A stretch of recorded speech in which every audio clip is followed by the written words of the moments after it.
I love you बोल्नै दिँदैनन् यार।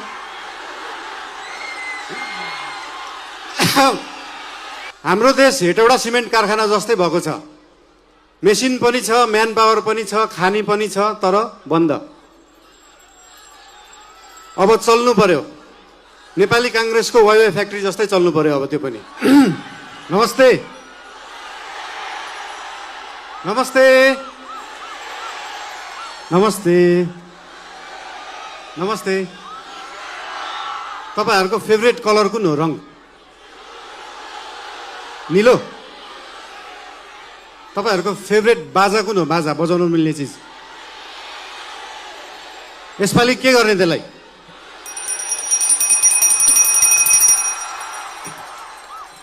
अघि प्लेनबाट ल्यान्डिङ गर्दा गर्दा एउटा कुरा नोटिस गरिरहेको थिएँ। यहाँनिर चितवनमा छतमाथि चाहिँ यस्तो जस्ता राख्ने चलन रहेछ है। सबका सब नीलो। जिस्काउनलाई राखे जस्तो। कसलाई जिस्काउनु भएको त्यसरी? त्यो नीलो छानाले चाहिँ त्यो छतलाई मक्किनबाट जोगाउँदो रहेछ क्या, राष्ट्रिय स्वतन्त्र पार्टी जस्तै।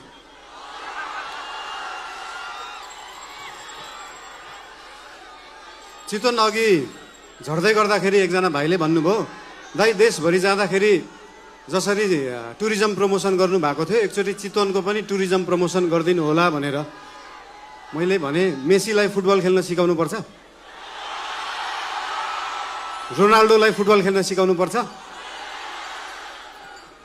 हाम्रो चितवनका हाम्रा थारू समुदायमा भएका होमस्टेहरू रिसोर्टहरूमा देख्न सकिन्छ कि यहाँको उत्पादन, यहाँको लुगा, यहाँको म्युजिक, यहाँको खानेकुरालाई कसरी उहाँहरूले टुरिज्म प्रमोसनको लागि उहाँहरूले विश्वमा चिनाउनु भएको छ।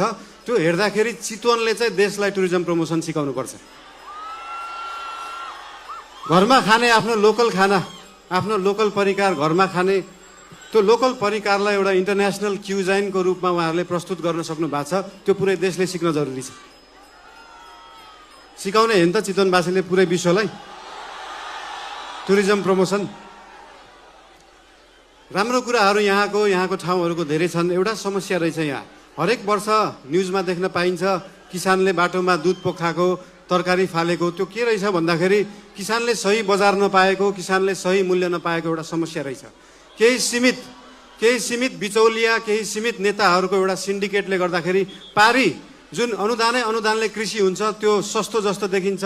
त्यो सस्तो तरकारी यहाँ ल्याएर यहाँको किसानको मूल्य चाहिँ महँगो जस्तो देखाएर एउटा भ्रम सृजना गरेर किसानलाई मार्ने काम भएको छ। त्यो रोक्न जरुरी छ।